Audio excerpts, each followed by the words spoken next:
Everything is biochemical. That's the funny thing about nutrition. I love sugar. I run off glycogen. Our problem was obesity and diabetes and some of these diseases that are coming about because we're eating the wrong foods and because we're eating too much food. Today, we're shining a spotlight on two common culprits in bad health: oils and sugars.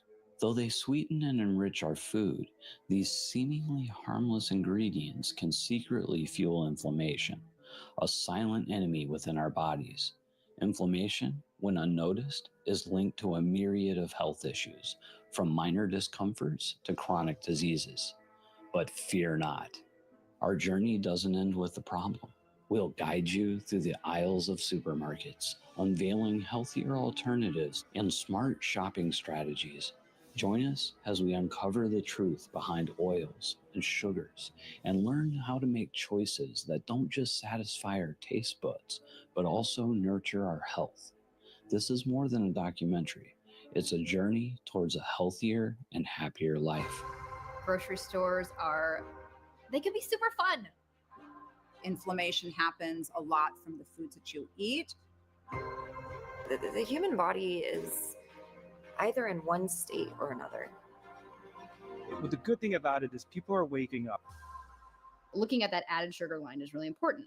Not saying that there isn't good stuff at the dollar store, but When you're shopping at the store and you're picking up a box and you want to know what's in it, and is this healthy? Is this something I should be eating? Best thing to do is stay on the outside of the market. What is inflammation? Such a good question. That is such a good question. Inflammation is this fire that goes on in your body and in your blood. When you're inundating your body with too much of something that can be what we call inflammatory, it sets off these biochemical reactions because your body reacts to it and it goes, oh, I don't like what that's doing. And so there are these inflammatory cascades as a defense mechanism that your body starts to kind of just release that causes what we know as inflammation. Inflammation happens a lot from the foods that you eat. So it's releasing these chemicals that are causing this kind of fire in your body where it's always ramped up. It's never kind of settled down. Swelling in the joints is a form of inflammation, having brain fog, because, if something that you eat, especially if you're sensitive to a food and you eat something your body doesn't like. inflammation can be caused from so many different things, and most of the time is from a bad diet. Sugar is one of the main things that will cause inflammation in your joints, in your neurons, and everything. A lot of people who get migraines, who get headaches, get that because there's these tiny little neurons in your brain, and whenever you feed them sugar, they swell. Well, whenever those tiny little things swell, it can cause a headache. I call inflammation static. So it prevents us from actually hearing or paying attention to our natural body signals. So my clients will tell me, when I eat really clean food most of the time, I can sense when my body craves something like broccoli or kale or grapefruit. It's such a shame that so many people would be so much healthier and happier and function better as people if they just cut down on basic things like sugar and the bad kind of salts. We've all gotten bloated before. Most of the time being bloated is from too much sodium. Too much sodium is from the salt that is added to the foods to preserve that. If you look at the sodium content on a processed food item compared to the fresh item, even if that's like fruit, you could take dried fruit. You see the sugar content's through the roof, and the sodium a lot of times is there too because they don't want it to go bad. You really start to be able to listen to when your body craves the things that it actually needs. But when you have all of this like standard American diet food and it has these inflammatory cascades, all of a sudden with blood sugar dysregulation or inflammation, you might be craving sugar or carbs or trying to get that dopamine rush by getting something pleasurable. So my clients who eat healthy, foods as most of their diet, they tell me that all the time. They tell me like, oh man, now I can hear my body going, I need kale, when I haven't had it in a while. So that's really something that can happen because of inflammation. And it's causing people to just have like a bad day. We've all been there. We've all had inflammation in the joints, and then I take some ibuprofen or something for it. I'm going to take an anti-inflammatory, where a lot of cases just change what you eat. You're eating too much of something. A lot of times your body's hurting. If your stomach is hurting, it's because you're putting something into your body that your body can't handle. Whether it's dairy, whether it's sugar, you're introducing something into your body. And we've all been there, but oh, I hate the way that I feel whenever I eat this, but it's so good, I'll just deal with it. And that's tough. That's a risk you're willing to take. And if you're going to do it, you're not allowed to complain about it. It depends on the person how bad it does get, because genetic factors and environmental factors can have so much to do with it. We think about inflammation only in terms of what we eat sometimes, but it really can be environmental toxins. It can be a lot of different things. And so those things can show up differently in different people. So inflammation can show up as type 2 diabetes. It can show up as high cholesterol. It can show up as hypertension. It can show up as an autoimmune disease. It can show up as you just not feeling your best self and having the most energy and clarity of mind that you can have. So it's sort of a spectrum of sort of what happens to people. Some people are a little luckier in that they just feel kind of terrible, and then they get a hold of the inflammation and then they feel great again. And some people end up with an autoimmune disease, and that's kind of a bummer. So it just depends. The human body is either in one state or another. It's either stressed or it's not stressed. Inflammation creates stress. What happens when we're in a stress state is that our gut completely shuts down. So we can't process food, we can't absorb nutrients, and that goes from inflammation to even driving on the freeway. But when your body is in that stress state, if the body's main job is to have homeostasis and to have balance, when you have inflammation, it's throwing off that entire ecosystem, really. It's so busy trying to get rid of that inflammation that it truly doesn't not work on digesting our food. It doesn't work on any repairing our brain when we're sleeping. It sort of ends up taking away from all of that. Inflammation is also caused from fat cells. So fat actually will release these inflammatory chemicals. So it's hard if you have some extra weight and you're consuming high carbohydrate or high sugar diet, your body is inflamed. And for me, it's very obvious to look at somebody and see if they're inflamed. And it's very obvious to me when someone is eating healthy that the inflammation has come down. It can appear as almost like an aging process, an expedited aging process, whether it's wrinkles or saggy eyes, or you can tell when someone is inflamed. People react differently to the inflammation, and like I said, because of the genetic factors and things like that. So that's primarily why some people they have like a ridiculous metabolism and they can eat whatever they want and they don't gain a single ounce. They just are just lean and skinny all the time. And then you have people who are just kind of born in larger bodies and they put on weight super fast. Everyone's just different. Their genetics are just different. Things like exposures to environmental toxins and how that can affect things can affect it. As you get older, if you have been eating a poor diet or drinking a lot of alcohol and it affects your liver and how your liver can function, then you're not going to be able to process things as well. And then all of a sudden things start to break down. And that's what I think is at the root of healthy eating, is keeping the inflammation down. Inflammation, as I said, increases your risk of almost every disease known to man. So how do we avoid all this? I guess we just read the labels? You have to be a little bit more knowledgeable about what is healthy that you're eating and not, because there's nobody regulating any kind of labels as to what they can say is healthy and not healthy. So it really depends on what your definition of health is, and you need to learn how to read a label. I think labeling is absolute bullshit. I do like that there's labels, because as a somewhat educated shopper, I could look at the back of a label and within about 10 seconds go, oh yeah, this is not what I want to get. And most often is there 2 or 3 things that I can't even pronounce or have any idea what it is, that goes right back on the shelf immediately. Or, am I educated about a couple of the ingredients that I know are just not healthy? When I go to the grocery store and I encounter a food that I've never seen before, eaten before. I turn the food around, I look at the label, and I look at the ingredients. It's not just going to be in the nutrition facts, but you have to know what's in your foods. And I know the words and the ingredients that cause inflammation.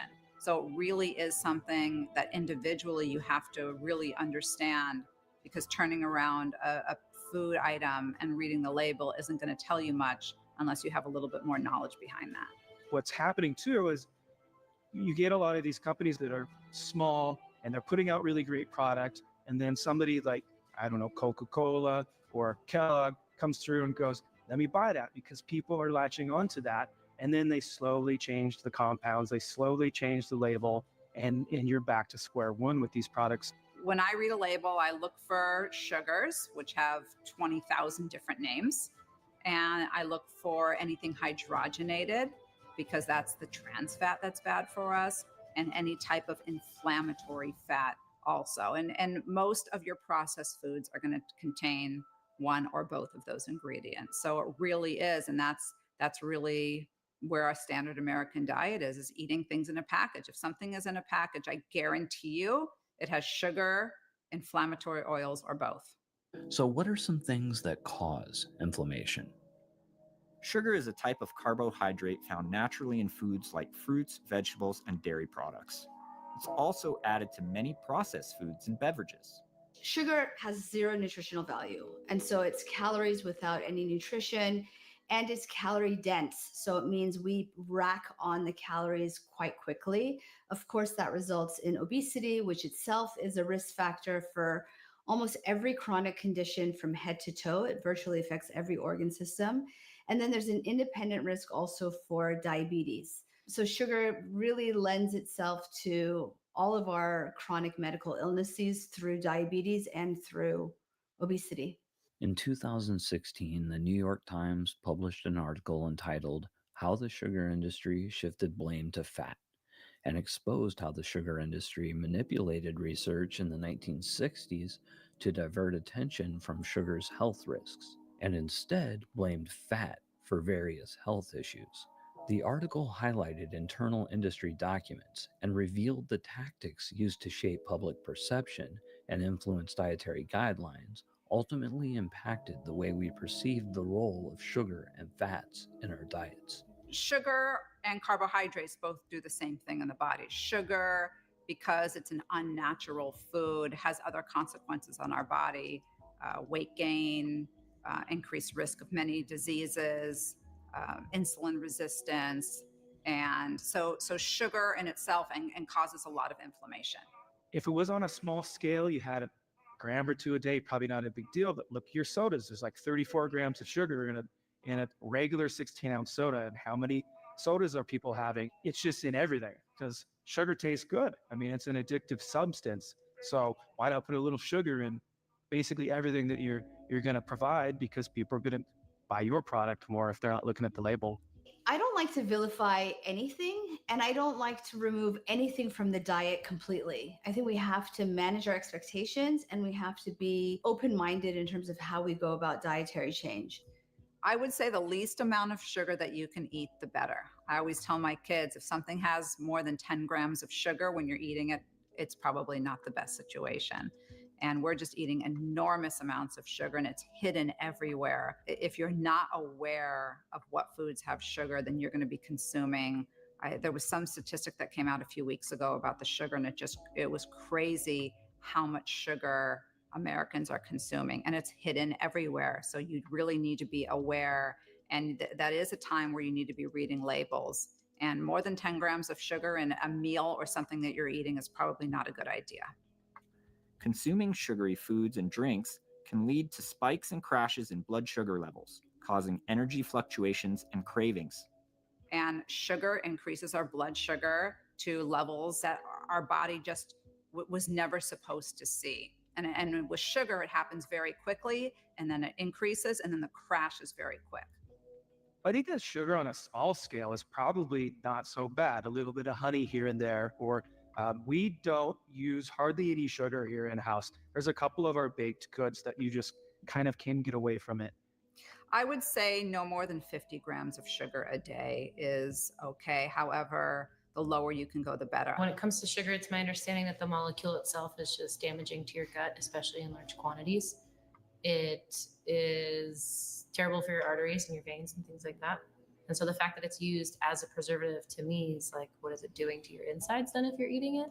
And that's why you find it added like tomato sauce and chicken stock.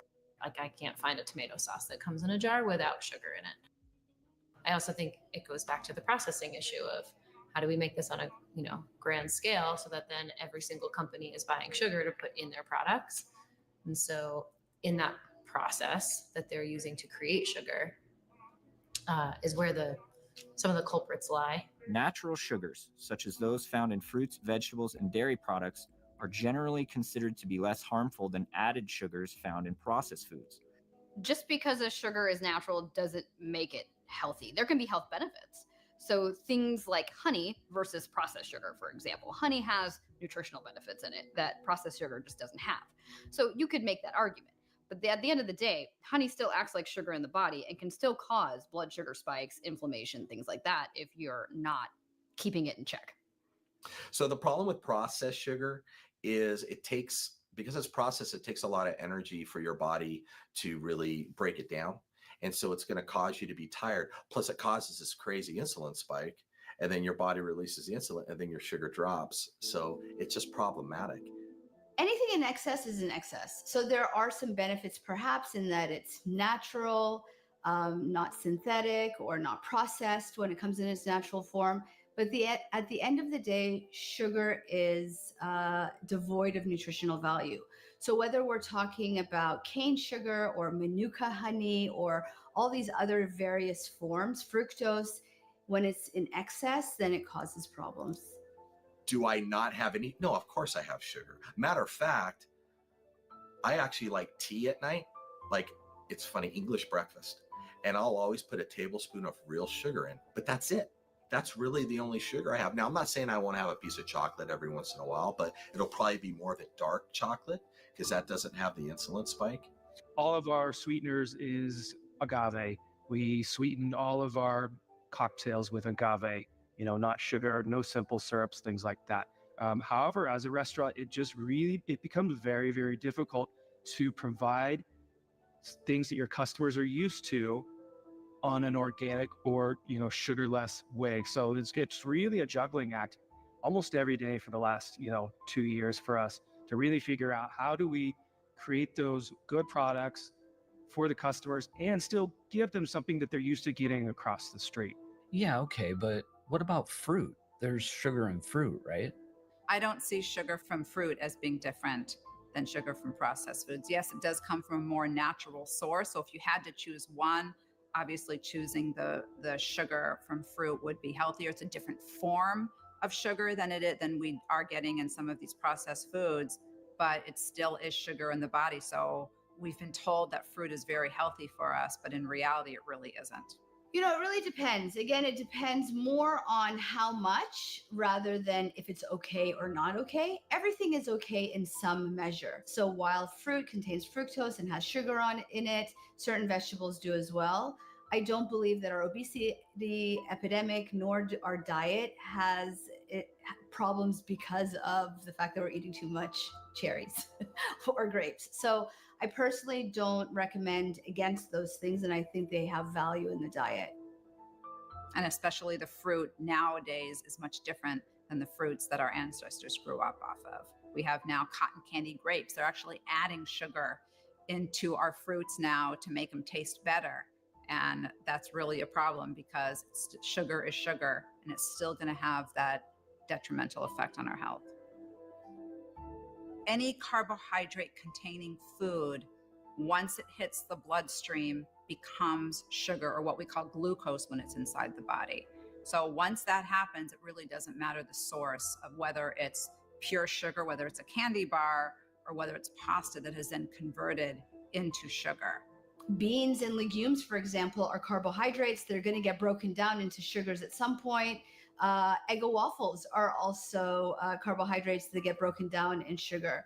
I think it depends on the source and what the full nutritional value is. In the case of legumes and beans, you're getting fiber, you're getting B vitamins, you're getting other value that is nutritious. Whereas the Eggo waffles, for example, you're not getting additional nutritional value. So I don't like to just identify one aspect of the food, but really talk about what is the value of the food in total, and make decisions about, does it matter? Does this food source matter in some way? What happens with things like refined sugar or things that act like sugar in the body? And that's, and that's anything like maple syrup, honey, agave nectar, anything that is like sugar-like, or things that can turn into sugars, your white rice, your starchy white potatoes, things like that. When you have too much of that in your diet, then you start to have blood sugar dysregulation. And so when your body is working so hard to try to maintain its homeostasis in this sort of line, if you look at it as a straight line versus when you're eating a lot of these things, you have this massive roller coaster going all the time. Well, we don't want a massive roller coaster. We want little hills and bumps, like your little speed bump, And so when you're eating a lot of those foods, your body has to work really, really hard, releasing glucagon, releasing insulin to try to keep that balanced. And pretty soon your body is going to get really, really tired of doing that. And you're going to get chronic inflammation as a result of some of the byproducts of some of these things, which ends up looking like high triglycerides, high cholesterol, high blood pressure. And for some people, it can turn into other chronic diseases. It can turn into autoimmune diseases and things like that. The balance of things that we're putting in our body and what we want to prioritize, and not demonizing a specific food item. Okay, all right. But what's the worst type of sugar? I like to say that liquid sugar is probably the most dangerous. And it's because it tastes so good and you can take it in so quickly that you don't even realize how much of it you've had. And it goes straight to the bloodstream. There's no fiber to break down. There's nothing you have to digest for it to get into your bloodstream and to affect your blood sugar. Drinking sugar or drinking foods that have been blended into a drink really breaks up the fiber. So then you don't have the fiber that's kind of stunting that blood sugar response. So yeah, your blood sugar is going to go through the roof. So this is the thing, and this might be a little controversial. I don't think heavy people, I don't think diabetics should ever touch juice. I think juice is bad. I think the Gatorades of the world, the high fructose corn syrup, and even like diet sodas and stuff. I'll cheat and have a Diet Coke every once in a while, but that stuff's just not good for you. It's just not. Fruit juices are completely full of sugar. My children have never had a fruit juice in their lives because I know how much sugar is in them. And it's very hard for me to see these parents sending their kids to school with a Capri Sun where you stick the straw in and you just drink the juice. It is not a pure juice. And it is really full of sugar. Even a big misconception about orange juice. Orange juice is full of sugar. So especially the ones that you buy in the grocery store. And that is a big problem. Fruit juices and sodas are the number one foods that contain the most amount of sugar. And if we could just get rid of sodas, and energy drinks also have a lot of sugar, if we could stop consuming those beverages, we'd be in a lot better shape. Certainly, sugar sweetened beverages themselves have been implicated in obesity, probably because we don't account for them, right? And they don't take the place of anything else food-wise that would be nutritionally of value. First of all, it's terrible for diabetics because it's literally pure sugar into the system and it causes havoc. So I'm a firm believer, if you're a diabetic or heavy, you can't touch juice. Do not touch juice at all. When I drink juice, when I want it as a dessert, as a fresh squeezed thing of orange juice, but that's once a month, if that, because I do like the taste. All of our foods are full of sugar. All of the standard American diet is full of sugar. It's candy. It's even in bread. It's in our baked products. It's hidden in foods that you wouldn't even know. So Americans are consuming enormous amounts of sugar, which is wreaking havoc on our metabolism and really affecting our health. Well, I never take in sugar myself. I always use an artificial sweetener. That's cool, right? Yeah, so that's a good topic, especially right now. Of course, there was an interest in artificial sweeteners when the obesity epidemic started to come to light, which was in the 80s, as well as its twin epidemic, diabetes. And so the thought was that if we find an alternative to sugar that we could stem the tide of these two major disease processes. It's important to say that we haven't done that despite artificial sweeteners, both obesity and diabetes have, escalated very precipitously over the last, I guess, 40 years now. But now we also know that there's some additional problems to artificial sweeteners. For example, just this month, a study came out looking at erythritol. Erythritol is a natural sweetener that comes from plants. It's naturally available in plants. However, when it's used in snacks, it's usually used at an amount of 1,000 times what is naturally occurring. We started using erythritol because it was, of course, devoid or very, very low in calories. It had a very sweet profile, so you were getting a big bang without too much consumption. And we found that unlike some other sugars of alternative or artificial sugars, that it was easily digestible. So it wasn't affecting our digestive system in a negative way. So great, we start putting it into everything without really looking at the long-term consequences. And this month, a study came out that looked at major adverse cardiac events under the umbrella of MACE, which includes heart attacks, heart-related, other heart diseases, as well as cardiac mortality. And it showed that individuals who consumed the average amount of erythritol had an increased incidence in MACE, in overall cardiac adverse events and cardiac deaths. They went on to do another smaller study. Admittedly, there weren't that many individuals in this study, but it's food for thought, where they gave subjects the average amount of erythritol in a snack item. And the authors actually pointed out that the 30 grams of erythritol that they had these individuals drink is the amount that you can find in your typical keto snack. They've measured these individuals' blood levels for 2 days following ingestion of 30 grams of erythritol and found that levels of erythritol were not only elevated, but were elevated in the range that is associated with greater stickiness of our platelets, which means more potential for blood clots and more potential for cardiac events or heart attacks, because in essence, a heart attack is a clotted artery. There is nothing that I would say is 100% off limits. Don't ever eat this food. There are definitely things that give me pause.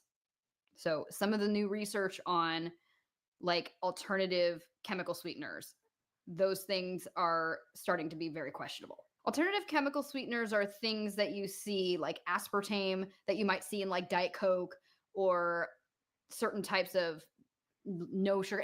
A lot of things that say no sugar added or contains no sugar. Oftentimes there's still a sweetener in there, but they're replacing it with like aspartame or sucralose or something like that. And so like sucralose, Splenda is the same thing.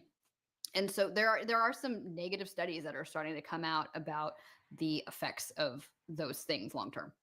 Whether it's stevia or monk fruit or some of the better ones that you hear about, I am all for just, again, everything in moderation. I was a Splenda guy for a very long time, and then you start hearing these horror stories about what it does to your insides, or like, oh, Diet Coke, it's got aspartame and it's going to give you cancer. And I mean, who knows if it really is? I don't know.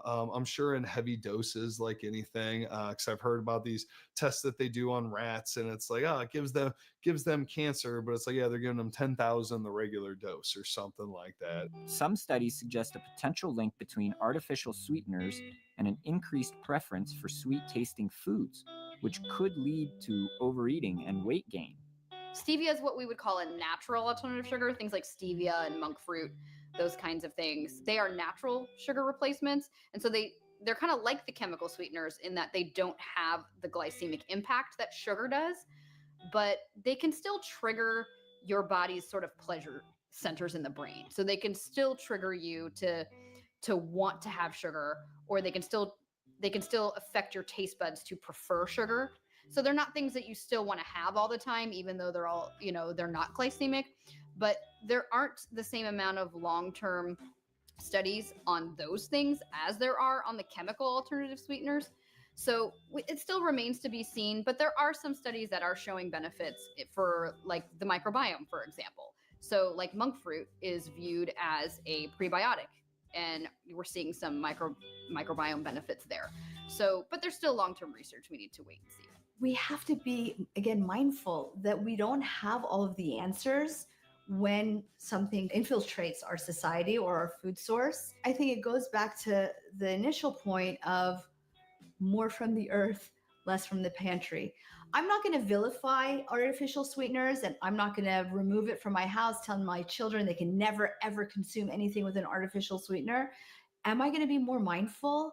Absolutely. So let's get to the second elephant in the room, oils. And this could be a whole huge conversation on its own. We know that, for example, olive oil, avocado oil, these are really healthy oils. I would say at the opposite end of the spectrum is something like coconut oil, which has really gained so much favor and love in our culture lately.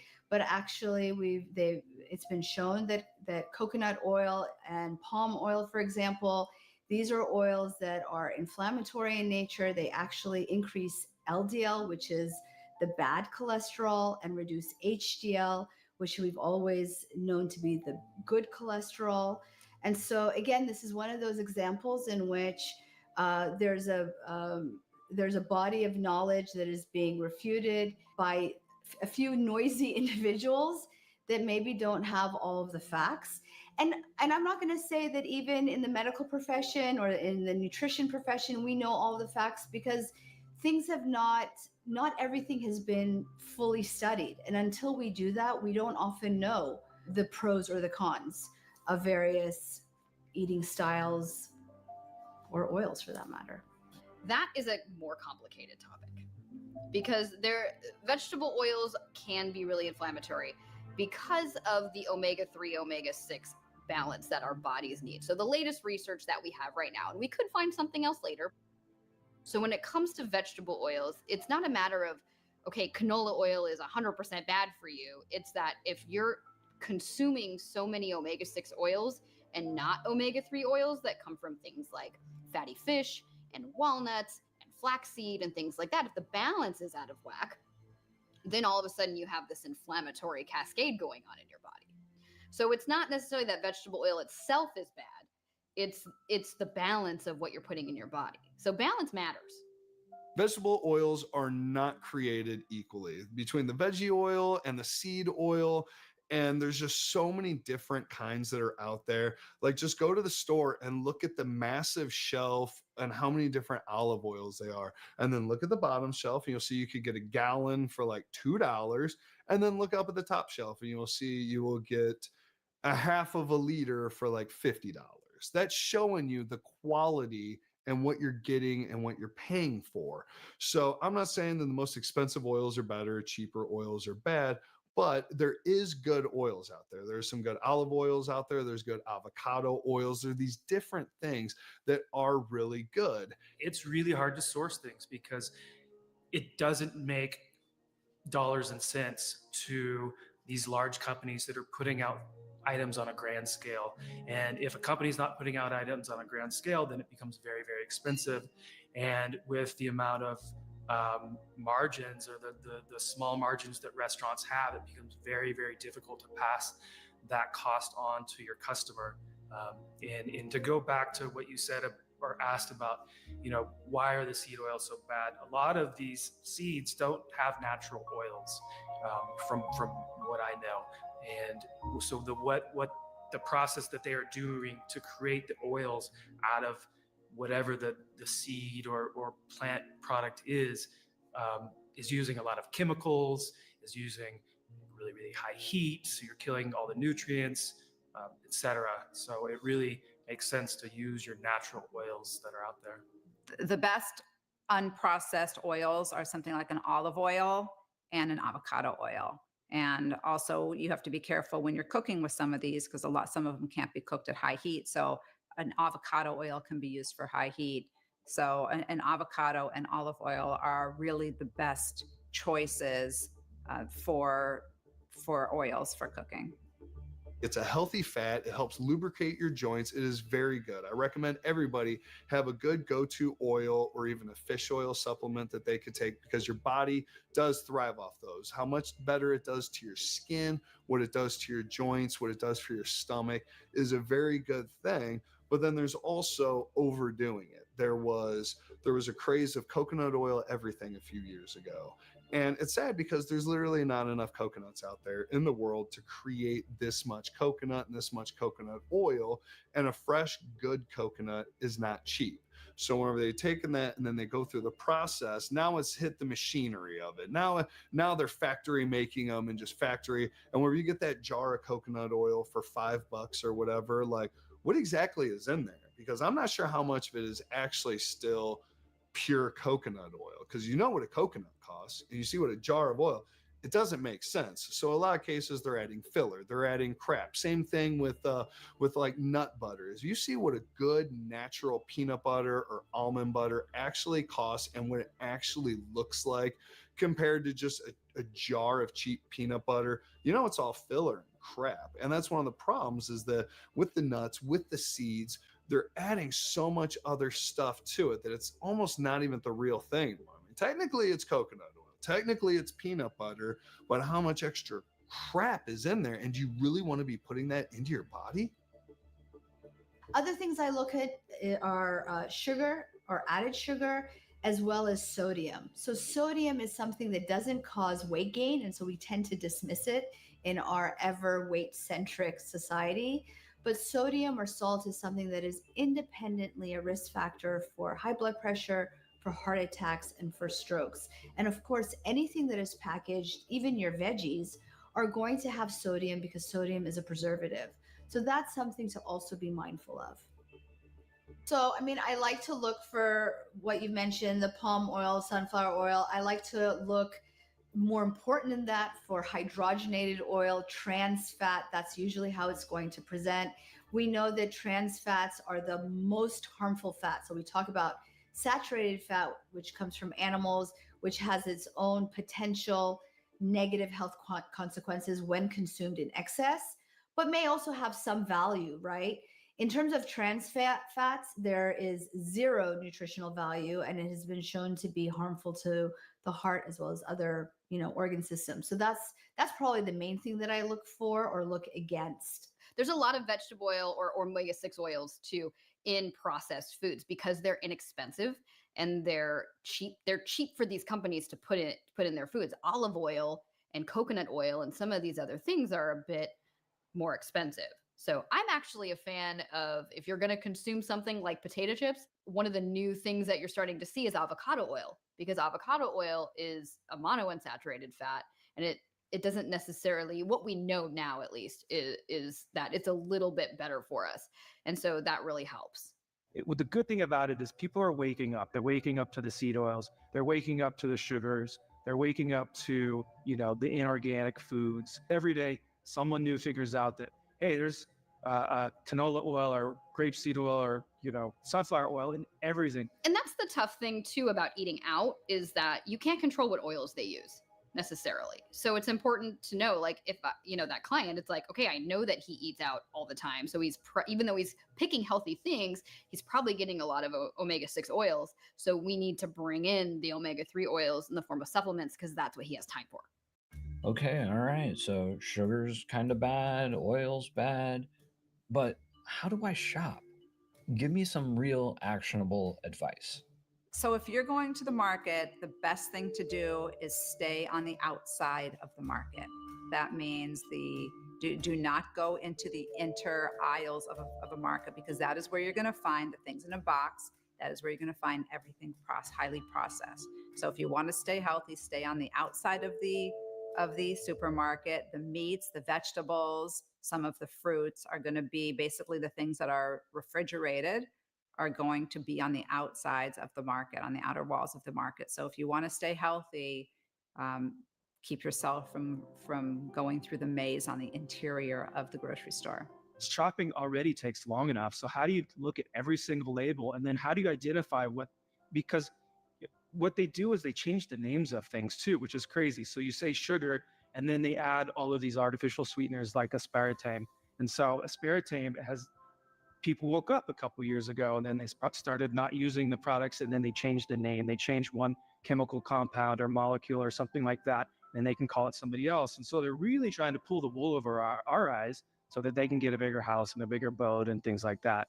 One of the main things that I really try to avoid is the super name brand, because for some reason they're manufacturing at such a high rate. A lot of times they use the cheapest possible ingredients that they can, because they're putting it into a product with so many other ingredients that it really makes it hard. That if you could get something that is a 1 or a 2 ingredient item, like if you're getting a can of tomatoes, I have no problem with eating canned goods as long as it's right. But you're eating canned tomatoes, it better say ingredients, tomatoes. That better be it. If there's a whole list of ingredients of words that you cannot understand and you've never seen before, it looks like every letter of the alphabet strung together, then I'm going to go ahead and wave red flag on that and just avoid it altogether.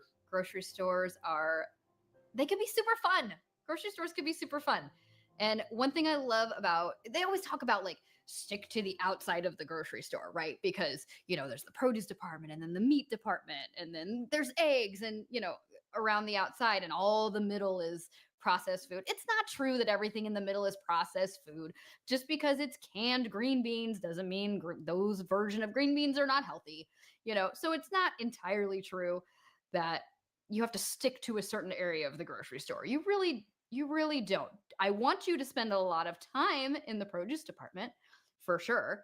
And there's so many produce items people don't know how to cook. And so that's something I've been doing with clients too, is we'll do these live cook-alongs, and I'll teach them knife skills, and I'll teach them how do you peel a butternut squash?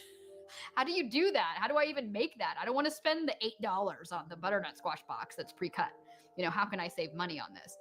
So we do fun things like that. But in the grocery store, I want people to spend a lot of time in the produce department. Discover new things.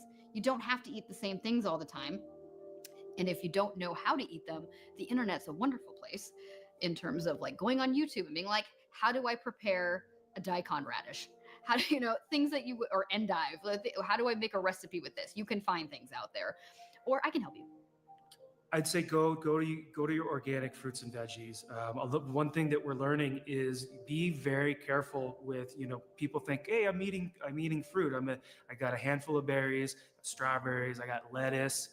A lot of those things are highly permeable. And so if it's not organic or pesticide free, you're really ingesting a lot of chemicals that are detrimental to your body.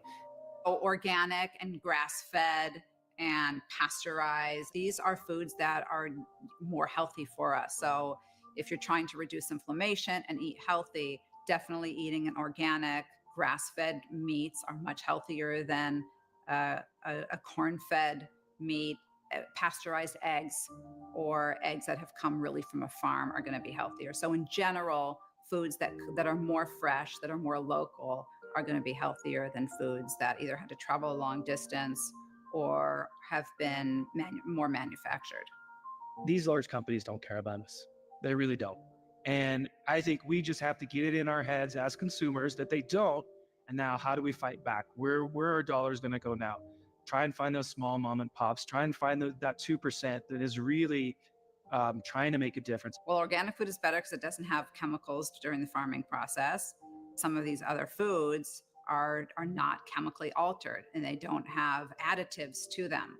So the least amount of additives as possible, right? We want to eat like our ancestors ate. That really is our main goal. And our ancestors didn't have all these additives and pesticides and different things. So really, in my view, the more ancient you can eat, the better for us. More from the fridge, less from the pantry.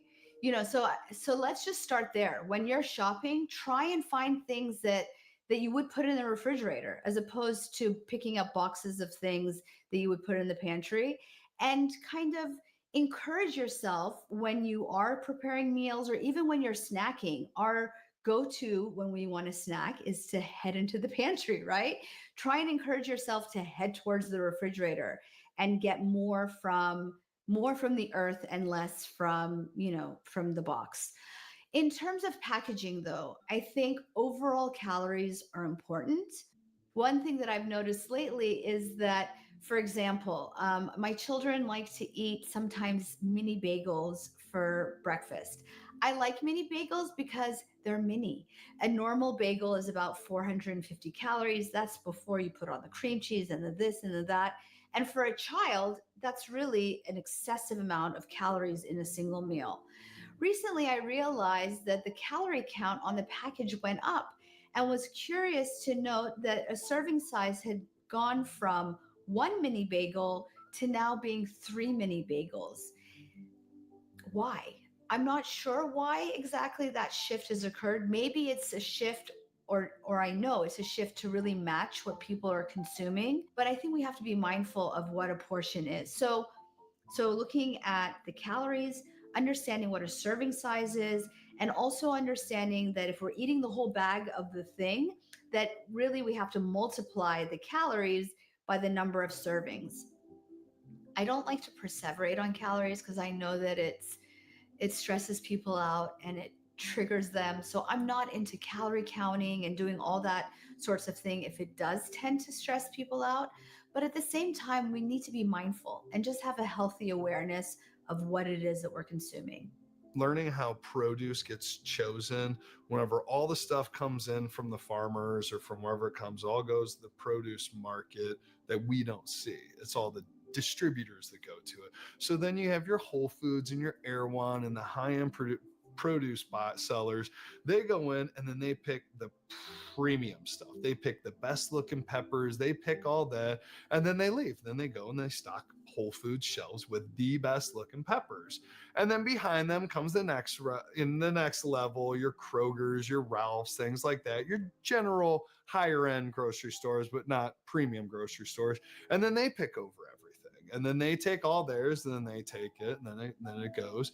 And then all the shabby stuff that's left, you get your dollar stores, you get your major discount groceries. They go in, they take almost what is left, and then what is left of that comes kind of a scavenger type thing. Not always, but they will go in there, scoop it up, go to the side of the road, put it out and say farm fresh, or they will say, they will take it to the farmer's market because that's totally unregulated. You could go to the farmer's market, set up a stand on the side of the highway, and you could have the peppers that Whole Foods didn't want and that Kroger didn't want and that the dollar store didn't want, and you could have your bushel that they'll probably give it to you for $5 for a whole basket of, because what does it matter? It's just going to be thrown away anyway. And then you take it and you go and you say, hey, way cheaper, 2 for $1 or whatever. And then that's how they do it, because the trickle down effect goes all the way down. When you're shopping at the store and you're picking up a box and you want to know what's in it, and is this healthy? Is this something I should be eating?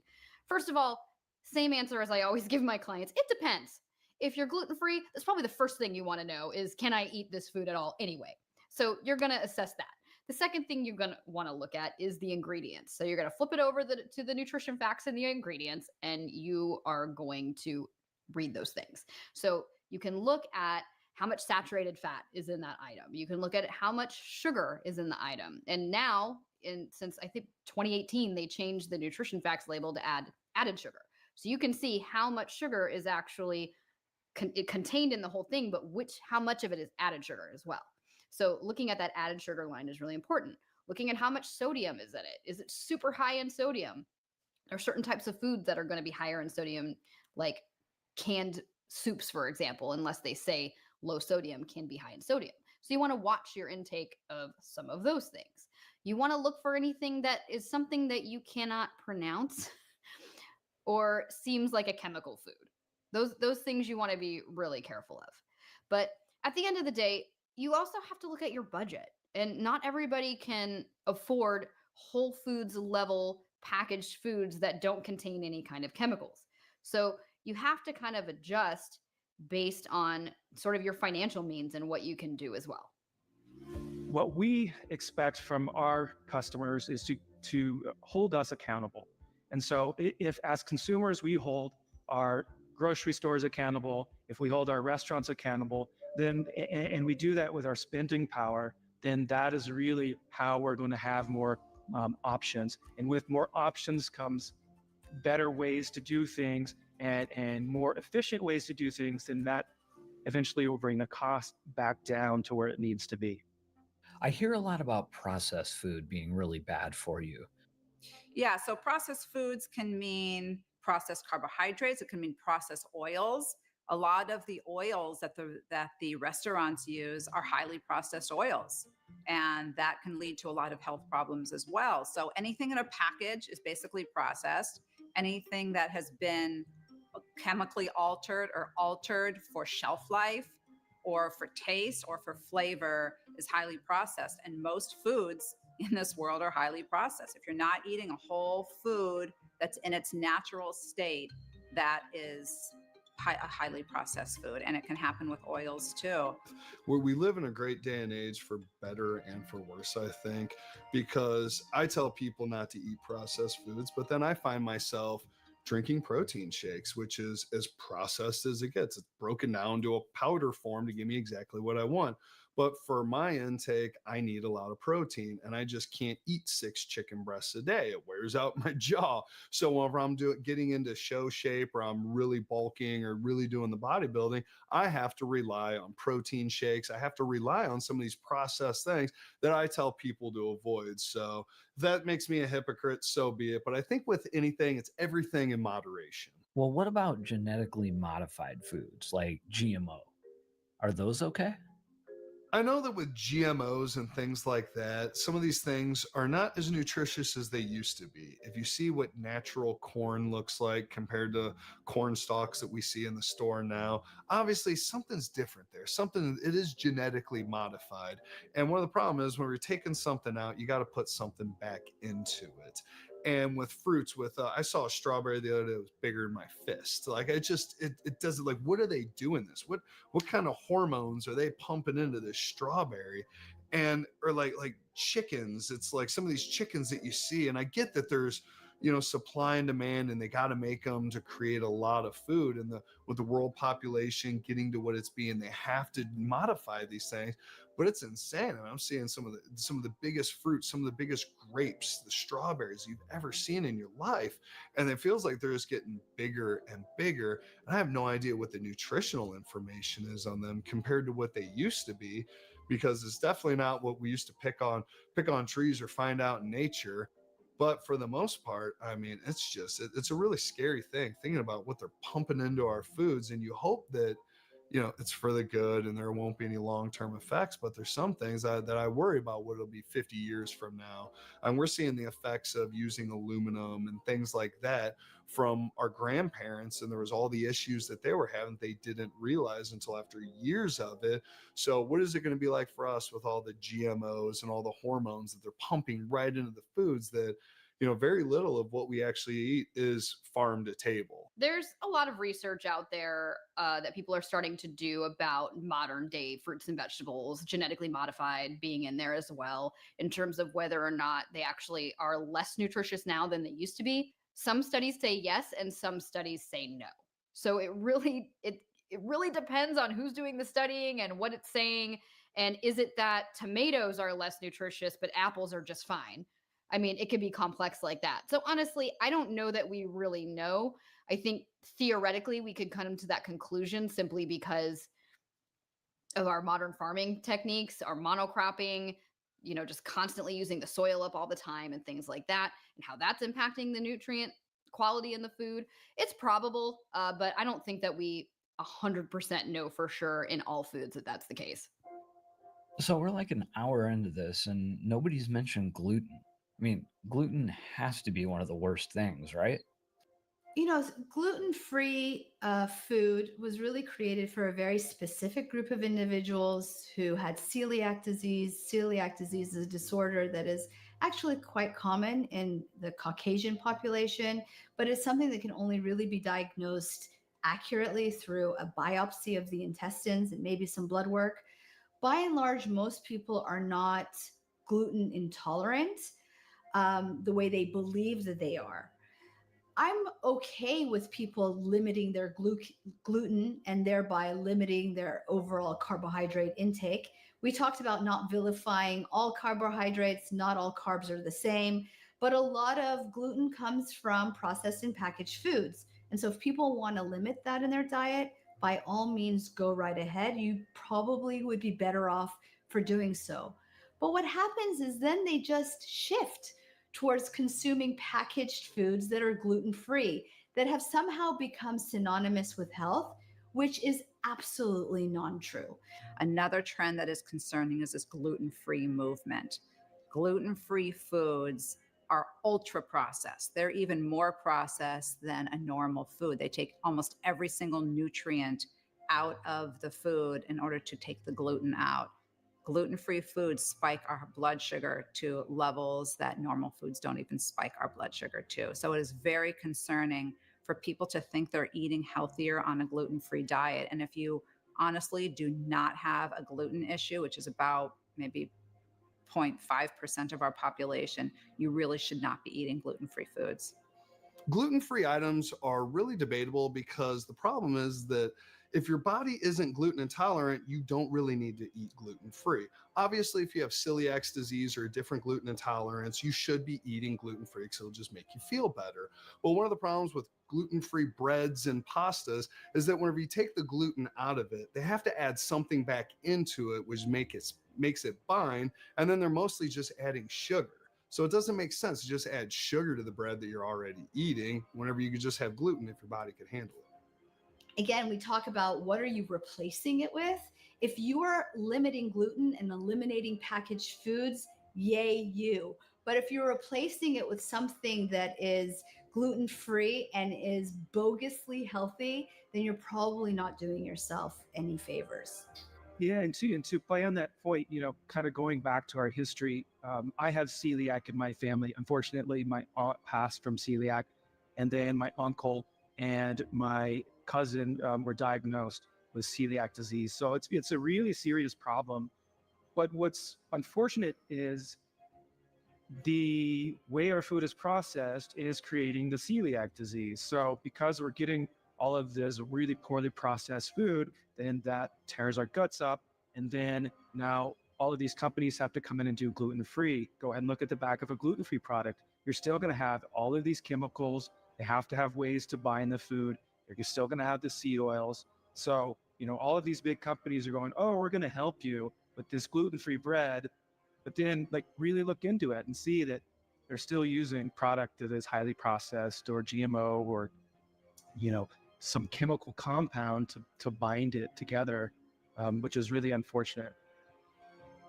Gluten as a whole really increases inflammation. And a lot of people think that, our gut has inflammatory issues. So that is going to be something that doctors say, oh, maybe you should try a gluten-free diet. But we have to think about the long-term consequences of a gluten-free diet.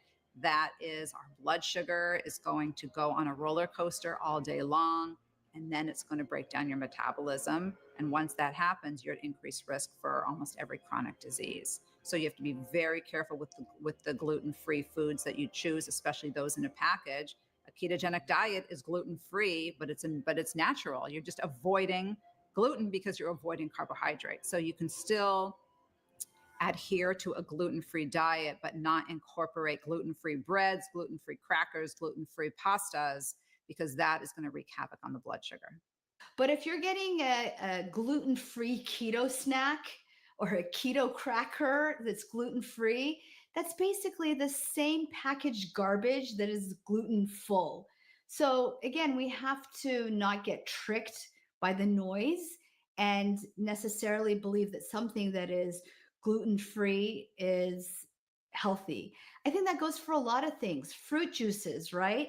We think because it comes from fruit, it's healthy. It's not, it's just sugar. Acai bowls, there is so much added sugar in an acai bowl. Smoothies, I remember back in the day when smoothies were big, one of the outfits that was really popular, their average smoothie had over 90 grams of sugar. By comparison, Coca-Cola has 30 grams. So that was like having 3 whole cans of Coke. So again, we have to be careful because our marketers and our food sources and industries are going to try and trick us. And we want to do better for ourselves. But if something doesn't sound right, If something doesn't sit well, I encourage you to question that gut feeling, to not go for the next fad or the next thing. Gluten-free products aren't necessarily healthier because you're just trading one processed food for another. If it's something like, oh, it's a gluten-free bagel or gluten-free bread or gluten-free donut, whatever it is. I mean, that's still processed food. It's still bread and a donut. There are gluten-free foods naturally, like apples and bananas, things like that that are naturally gluten-free that people can eat. And those things are healthy. And like we said, things aren't bad. We don't label foods good and bad. You having a gluten-free graham cracker isn't going to kill you, but if that's all you're eating, is those kinds of things, then that can become really problematic. But gluten-free in and of itself isn't healthier. And why so many people are having issues, we don't totally understand. We know that we think it might be related to this tight junction issue. We know that the pesticides being used in America, are perhaps one of the reasons why people are developing. There's just a lot of theories out there other than just people having genetic celiac disease. So we're still kind of learning where we think all of this is coming from. I think last thing to really say is a lot of people are going to have a lot of opinions, even your medical professionals, your restaurateurs. There's just so much information out there and so much misinformation out there that it is really hard to really find the right path for yourself. What I want people to understand is that there are no good and bad foods. Like, they're not going to come out and attack you. A sugar cube isn't going to cause you to have diabetes, like a single sugar cube. It's not so much about one food being bad for you as much as it is about the balance of the foods that you're consuming. If you have a generally healthy diet and you go to a birthday party and you want a pizza cake, eat the damn cake. It's fine. Like, we can't be labeling foods good and bad. It's not evil, good and evil. That's not really what it's about here. It's about, what is the total sum of the diet?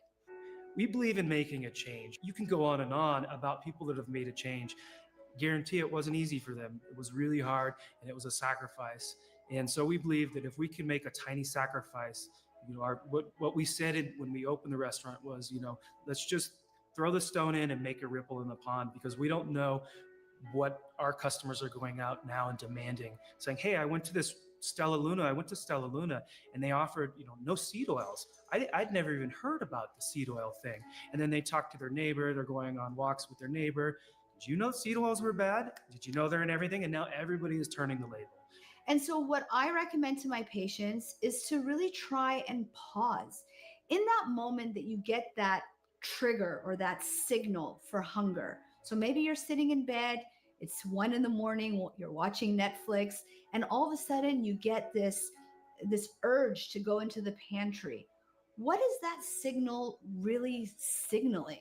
Is it really a desire for food, or is it a desire for sleep? Or are you looking at your partner snoring next to you and it's a desire for connection? What is that hunger truly signaling? And I think when we can approach our hunger in that way, not only are we more mindful and intentional about our relationship with food, but we also become more intentional about the way we live our lives. We can use that hunger as a way to inform what it is that we're really missing, what it is that we're really itching for. And in that way, it can be such a potent, important, informative motivator towards changing things in our lives that are really meaningful, like how we're spending our time. Are we really fulfilled by our jobs? Are we really fulfilled by our relationships? These much bigger, much more existential questions that at the end of the day matter so much more than the number on the scale.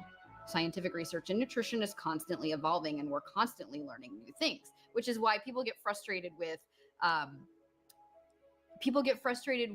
things changing. Like, oh, eggs are high in cholesterol and now they're not. And, the government changed their recommendations on that, but before they were bad and now they're good. And it's because we learn. It's because we do more scientific study and we learn.